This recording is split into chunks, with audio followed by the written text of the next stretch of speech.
had the gumption. Polly, what are you doing here? Same thing you are, sneaking.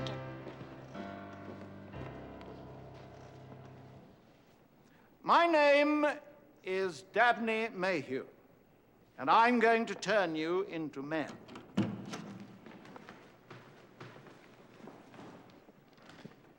Which brings us logically to the question, what is a man? Is it enough to be shaving or fathering children? The answer is no. There are legions of bewhiskered buffoons with battalions of brats who aren't men. To be a real man, which is what I'm going to make out of each and every one of you, that or corpses. A real man must be a gentleman. Please, be seated. Every boy here in this hall, I'm sure, will grow up big and strong. Will speak in voices deep and pure, and wear their trousers long. You'll all grow taller and sprout peach fuzz without much help from me. But a real man must be a gentleman. So here's what a gentleman does.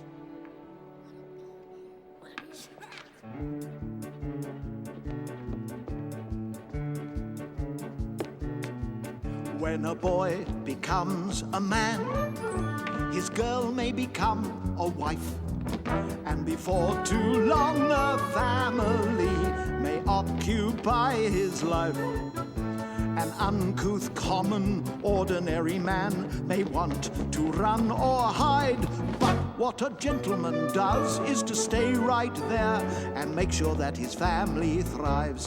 What a gentleman does! What a gentleman does! Even when it gets rough, he's a gentleman, 'cause what a gentleman does is stay. Now, that's rule number one.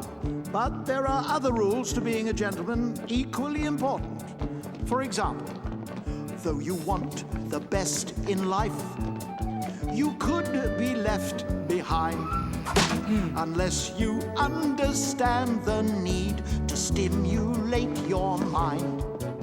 A simple but uneducated man can sometimes earn a crust, but what a gentleman learns before too long is that education is a must. What a gentleman does! What a gentleman does! What a gentleman does! What a gentleman does! Is to learn all he can about being a man. What a gentleman does is think.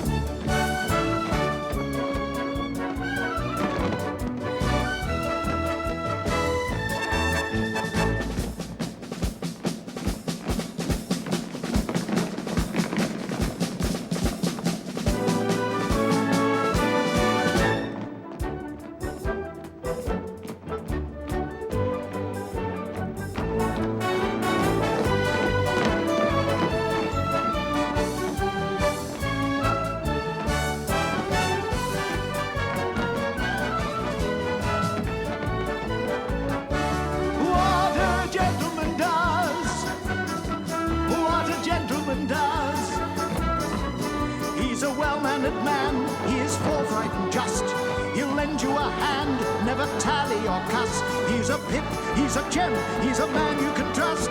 What a gentleman does is shine, a gentleman shines.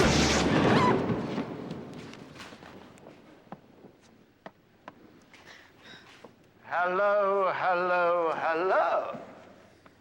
We were not eavesdropping, Mr. Mayhew.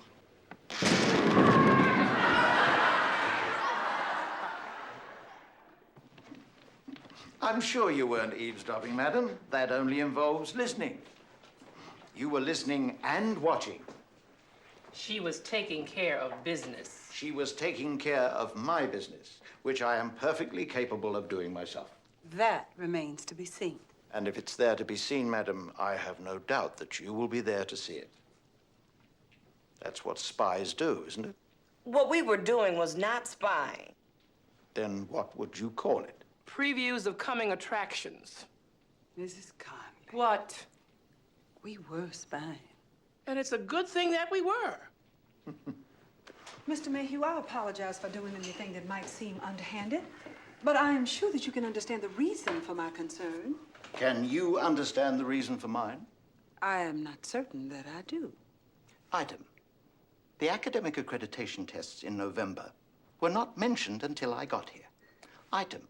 Neither was I told that these tests would take place during Thanksgiving week, a time of utter turmoil and confusion. Item. There are city elections during that week. The orphanage assembly hall is one of the polling stations. Another complication in an already complicated time. In short, madam, I have my work cut out for me. And prying eyes won't make it any easier. Mr. Mayhew, there will be no need for prying eyes in the future if you would just call us over from time to time so that we can bear witness to this miracle. Amen to that.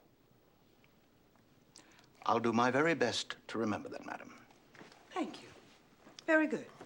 Well, it seems that we have come to an understanding. Hardly an understanding. Shall we say an agreement? And we'll leave it at that. Oh, no, we won't, Mr. Mayhew. Now, where is Polly?